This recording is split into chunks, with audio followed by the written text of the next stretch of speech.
Good morning বন্ধুরা, আশা করি সবাই ভালো আছেন। সবার মর্নিংটা গুড যাক। আর দুপুরে যা রান্না করেছি আপনাদের সাথে শেয়ার করছি, তো সাথে থাকুন। আজকে সব নিরামিষ রান্না করেছি, অল্প অল্প করেছি। আজকেও আমার হাসপাতালে যাওয়ার আছে, সেই পিসির কাছে, পিসি শাশুড়ি হয়।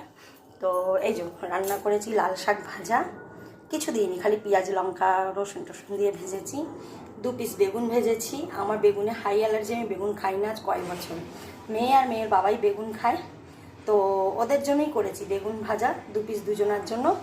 আর বেগুন আলুর তরকারি, ডাল করেছি, মুসুর ডাল ঘন ঘন করে। আর ফুলকপির রসা করেছি, এতে আলু টালু কিছু দিইনি, খালি টমেটো আর টমেটো গরম মশলা টমশলা যেমন দিয়ে করে ওরকমই করেছি, কিন্তু আলুটা দিইনি, মেয়ে আলুটা পছন্দ করে না তাই। আর তার সাথে এই যে ভাত, আর এখানে রুটি আছে, কলা আছে, এইসবই আজকে খাওয়া দাওয়া হবে। আজকে এই পর্যন্ত, বাই। আর আপনাদের দিনটা খুবই ভালো যাক, আপনারা ভালো থাকেন এই কামনা করি। বাই।